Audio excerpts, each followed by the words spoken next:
Yo, what's good? You're through to Red Light Picture. My name is E.Dixon, aka not usually allowed in front of the cam.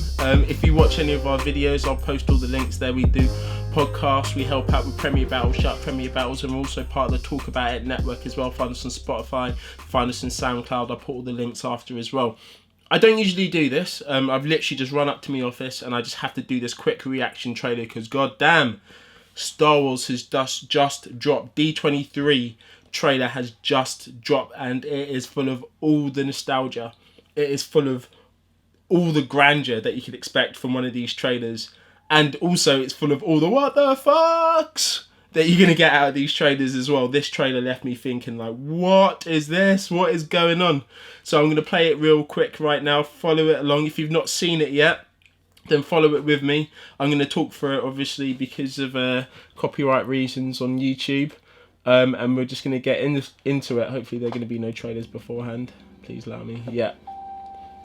So it starts off, you get the epic beat, the beautiful music at the beginning. Blank screen, and then you start off straight away in Tatooine. I mean, I'm all about it. You get the close-up of Luke Skywalker, Ben Kenobi, Millennium Falcon. So I'm thinking, yeah, this is nice. You know, we're going back right to the beginning where it all started. And obviously, right, they're taking you on a journey, so you go to everyone's favourite, or what should be your favourite, obviously, Empire, right? Which is this is the sickest one, easily, as a standalone film as well. It is the best. I don't care what anyone says. Oh, it's a geek thing to say. Empire, it just is the best. We've passed on all we know. So you get a voice talking. Who's that? I don't know who that is. Whoever that voice is, or you think that voice is, post that below, because I don't recognise it, and I probably should, but I don't. So we're going back to the the new films that have been made now. So we get The Force Awakens. We've got right.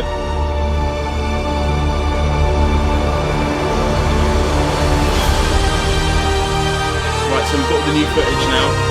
So it's just built up. We get the old score as well from the Ray thing. That is a shot. And oh my days, the Star Destroyer. Are you serious? C-3PO's red eyes. What is he gonna need for some reason? What's he seeing? Straight out of the game. Kylo Ren walking, I don't know where he is. This scene in the middle of this, amazing looking, but this is the shot. This is it. Like, what's this about? Jesus! Like, what?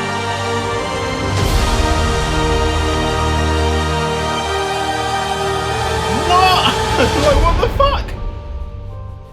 Yo, this Christmas.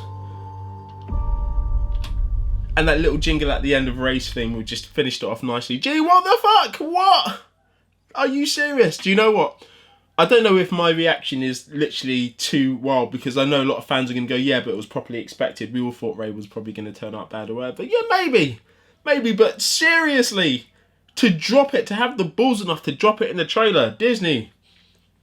These guys know what they're doing though. These guys know what they're doing. I'm on several. We posted it on the Red Line Facebook picture as well. So if you want to watch it without having some dick talk all over it, then just go here. I'll drop the link as well at the bottom of this on YouTube. Check it out.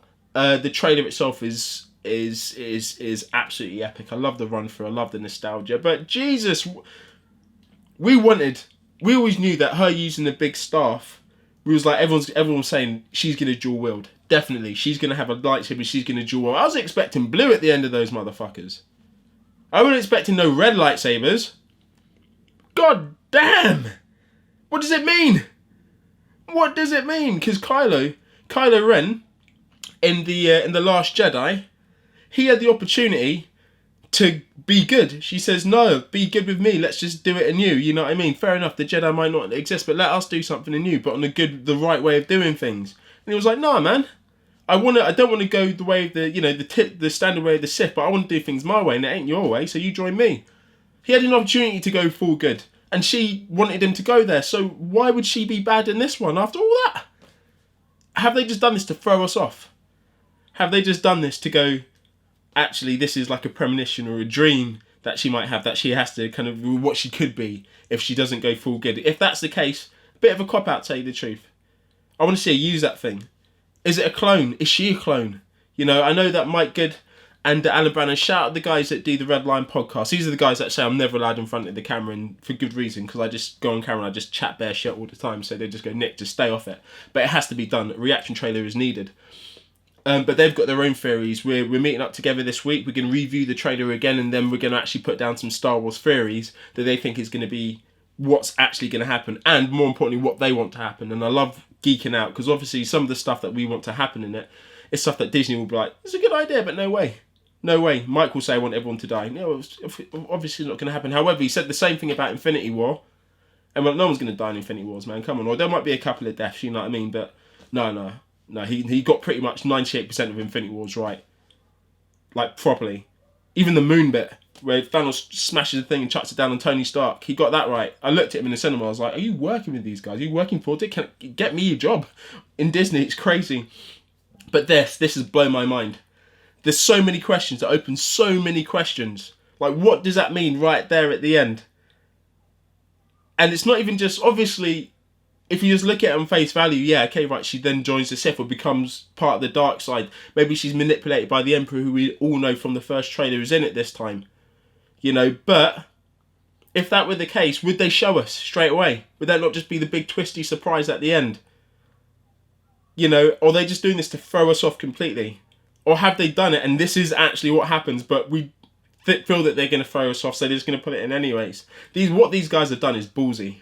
It is ballsy and it is shocking. It's got everyone talking. Like, internet at the moment is lit.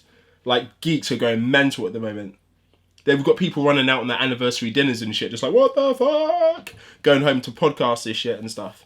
It's nuts. It is nuts. You lot tell us what you think, because my mind is blown. I just don't know. I don't know. Talking about that trailer though, really well put together. Like, obviously this is now the end of the Skywalker legacy within the Star Wars universe. Well, like, primarily the Skywalker legacy. I know there may be beats and references to them. Maybe we'll get someone pop up now and again. I don't know.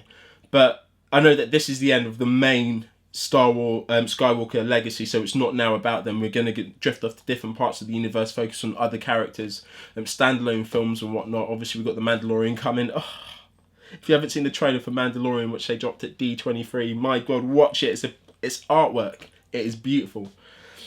But this one, yeah, so we go through the whole nostalgia, all of it, even episodes 1, 2, and 3, you know, the ones that, you know, people moan about, but even now when I'm talking to Star Wars geeks, a lot of people are saying they preferred episodes 1, 2, and 3 to you know, to the ones that they made recently. I can understand that. I can understand that to an extent. You know, the Clone Wars are the only ones out of all the 3, episode 1, 2, and 3, that I just didn't really kind of fuck with. When I was younger, I did. Loved it. And then kind of rewatched it again. I was like, oh, I don't really like this. I'm not really feeling this. I don't enjoy it. But, you know, just this one, it's blown my mind. It's blown. The Last Jedi as well is one that literally broke my mate. Like, we were torn. You know, Alan really liked it, as you've seen in previous podcasts. Go check out all the podcasts if you haven't seen them originally. But Alan really liked it. Mike wasn't too sure, I needed a rewatch, and I just didn't feel it at all. I did not enjoy it. In fact, I just disliked it. I didn't say I hated it, but I just said this isn't a good film, and it killed me to say as a Star Wars fan. And I had so much hope for this one as well, and there was just bits in it that I just couldn't forgive. There was so much trash in that film that I couldn't forgive the good bits of it. You know, the good bits did not make up for all the rubbish that we had to go through. I'm not going to get into it because I'll start a rant. But this one has rekindled my faith in it a little bit. You know, I'm seeing lots of stuff here, even from the first trailer. I'm seeing a lot of things here that, you know, he's picking up again. You know, be it J.J. Abrams has decided to come back on this one. You know, The Force Awakens, loved it. Even though, you know, it's the New Hope again. Fuck it, it's good. It's funny. It hits the Star Wars beats. There's nostalgia in it. Special effects are on point. Acting's great. The chemistry between Rey and Finn just really worked. You found yourself laughing. What they did with Solo at the end, it made me go, no. You know, there's everything. It gave me everything. You know, and The Force Awakens was really, it got a lot of nostalgia and some great lines from Skywalker and obviously the late Carrie Fisher as well. But apart from that, there wasn't anything that drew me into it at all. You know, the story for me was a bit wet. But, you know, I've come to accept it and appreciate it for what it is. And I think my expectations were perhaps too high for it. So rewatching, I did appreciate it for what it is. And I like it better than when I watched it on the first watch, I have to say. So I'm going to accept it for what it is. But this one has made me excited about Star Wars again.